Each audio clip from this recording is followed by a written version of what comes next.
नमस्कार, मी प्रज्ञावंत गायकवाड. तुम्ही पाहत आहात बातम्या 24 तास. एकंदरीतच आता आपण आहोत माळेगाव यात्रेमध्ये, म्हणजे खंडोबा यात्रेचं या ठिकाणी ग्रामदैवत असलेलं हे खंडोबा यात्रा. या ठिकाणी मोठ्या प्रमाणामध्ये आपल्याला लोक आलेले पाहायला मिळतात. त्याचबरोबर घोडाप्रेमी आणि घोड्यासाठी जी की दक्षिण भारतातली सगळ्यात मोठी यात्रा म्हणून या ठिकाणी पाहिलं जातं. आणि एकंदरीतच या ठिकाणी घोडेप्रेमी सुद्धा आपल्याला आलेले पाहायला जातात. मोठा घोडा बाजार या ठिकाणी भरतोय आणि एकंदरीतच आपल्यासोबत जोडले गेलेत मुन्नाभाई बाबासाहेब कांबळे आपल्यासोबत जोडले. त्यांच्याशी आपण संवाद साधणार आहोत की एकंदरीतच त्यांचा काय अनुभव आहे या घोड्याच्या संदर्भामध्ये, त्यांच्याकडून जाणून घेऊयात. काय सांगताय?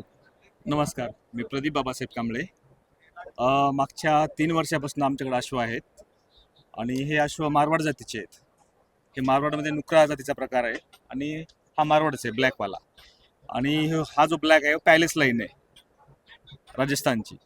आणि अश्वाबद्दल सांगायचं म्हणजे कसं आहे की आपण जेव्हा अश्व आपल्याकडे असतात त्यावेळेला आपल्याला एक पॉझिटिव्ह एनर्जी भेटते. आणि त्या एनर्जीनुसार मी मागच्या 3 वर्षाखाली मित्रांसोबत आलो होतो. मग आमच्या मित्राला मी घोडा घ्यायला लावला, अश्व घ्यायला लावला. मग त्याच्या माध्यमातून मग त्यांनी घेतल्यानंतर मी एक 4-5 दिवसांनी मी पण घेतला.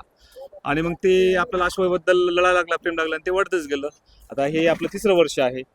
मागच्या 2 वर्षापासून आपण माळेगावमध्ये येतो अश्व घेऊन.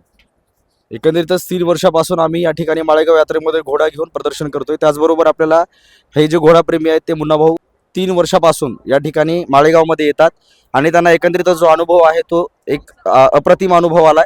आणि एकंदरीतच माहिती जाणून घेतली आपण ही बातम्या 24 तासच्या माध्यमातून. बातम्या 24 तास वरती आपण नवीन असाल तर कृपया चॅनल सबस्क्राईब करा आणि बेल आयकॉनला मात्र प्रेस करायला विसरू नका. अशाच प्रकारचे नवनवीन व्हिडिओ आणि अपडेट्स मी चॅनलच्या माध्यमातून घेऊन असतो. तुर्तास कॅमेरामन मकरंद वाहुळेसह प्रज्ञावंत गायकवाड, बातम्या 24 तास.